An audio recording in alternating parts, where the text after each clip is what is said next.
Suku Jameh ini, kalau bahasa disebut suku tamu, jadi kalau saya bahasa Melayu berikan U jadi E. Guru, gurai, batu, bate, kayu, kaya, jamu, Jameh. Jamu itu hampir sepertiga saya kira penduduk Aceh itu adalah orang dari Sumatera Barat. Tapi mereka itu para keturunan pejuang-pejuang semua. Yang sejarah suku Jameh di Aceh ini sebenarnya ini sama, sebenarnya Aceh dulu kan wilayahnya bukan Aceh seperti hari ini.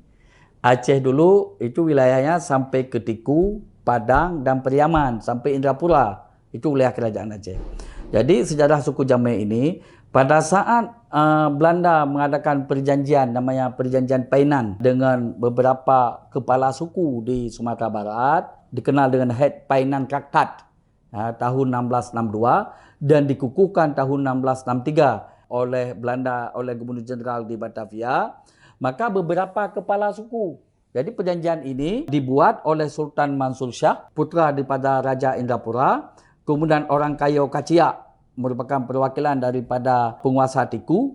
Dan juga mewakili para penghulu daripada Padang. Orang-orang yang tak setuju dengan perjanjian Painan ini mengungsi dari wilayah Aceh yang ada di Padang, Periaman, dan Tiku ini. Dulu wilayah Aceh sampai Padang, Periaman, dan Tiku yang tidak setuju dengan mereka tunduk kepada Belanda dan memusuhi kerajaan Aceh Darussalam yang wilayahnya sampai ke Tiku, mereka akhirnya pindah dari sana karena tidak berhasil melawan Belanda yang dipimpin oleh Datuk Makhedum Sakti, kakek daripada Cut Nyadin dan Teku Umar. Jadi seluruh kepala-kepala suku atau kalau kepala suku Sumatera Barat yang tidak setuju terhadap Belanda ini, karena Belanda baru menguasai baru perang ke Aceh 1873. Kira-kira 100 tahun, 150 tahun sebelumnya, dia menguasai bahagian-perbahagian kerajaan Aceh Darussalam, baik yang ada di pantai barat Sumatera maupun di wilayah semenanjung Malaysia. Jadi dia selesai menakluki penyerahan kedaulatan Portugis Dulu kan Malaka setelah perang dengan Portugis 1641 sampai tahun 1641, setelah itu Malaka dikuasai Portugis.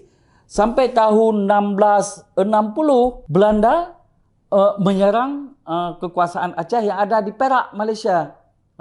Kemudian dari Perak mereka telah menguasai Perak, kemudian menguasai wilayah Aceh yang ada di pantai barat Sumatera. Dan ini tercatat baik dalam dak register. Jadi suku Jameh ini, kalau bahasa disebut suku tamu, jadi kalau saya bahasa Melayu berikan U jadi E. Guru, gurai, batu, bate, kayu, kaya, jamu, Jameh. Jamu itu tamu. Tamu Jameh ini yang tidak mau tunduk kepada Belanda, sama seperti suku-suku yang ada di semenanjung Malaysia yang tidak mau tunduk kepada penjajah. Mereka kemudian sama-sama mengungsi ke pantai barat Aceh. Dikasihlah wilayah oleh Sultan Aceh pada saat itu, yaitu wilayah pantai barat Aceh diberikan sebagai tempat penampungan bagi orang-orang yang menentang Belanda dan kalah di Sumatera bagian barat, Padang sekarang, dan dapatlah mereka wilayah baru di pantai barat Aceh. Mereka itu dipimpin oleh Datuk Makhedum Sakti. Datuk Makhedum Sakti itu mendaratnya di Melabuh.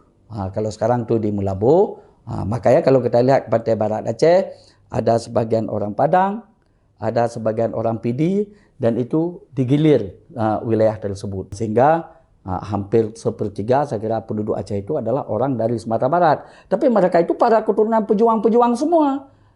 Yang tunduk kepada Belanda, datuk-datuk yang tunduk pada Belanda, mereka tetap tinggal di Sumatera Barat. Mereka orang Aceh juga. Orang Aceh dari wilayah Tiku, Indrapura, Padang, Periaman. Itu orang Aceh juga. Orang Aceh yang tak mau tunduk ke perjanjian antara sebahagian orang Aceh di sana yang telah bekerjasama dengan Belanda. Orang Padang itu warga negara Aceh dari orang sebagian kepala suku ini. Karena memang Belanda saat itu licik dia. Dibuat perjanjian dengan kepala-kepala suku di sana dengan harapan apa? Daripada orang Sumatera Barat mengirim ladanya ke Aceh, dijual aja langsung kepada Belanda di sana. Kira-kira ini perjanjian bisnis. Tapi sebagian yang taat agama melihat ini tidak benar ini. Ini bagian daripada strategi Belanda ingin divide and rule, divide et impera. untuk dia menguasai wilayah sedikit demi sedikit sehingga dia bisa menguasai dunia perdagangan di kerajaan Aceh. Nah, jadi kemudian makanya kalau kita lihat banyak suku Jamek itu dimulai dari Barus, Singkil sampai ke Melabu. Jadi itu sebagai ada suku Jamek orang Aceh dari Sumatera Barat yang tidak setuju wilayahnya itu dikuasai oleh Belanda. Jika video ini bermanfaat untuk Anda, silakan subscribe, like, dan nyalakan loncengnya.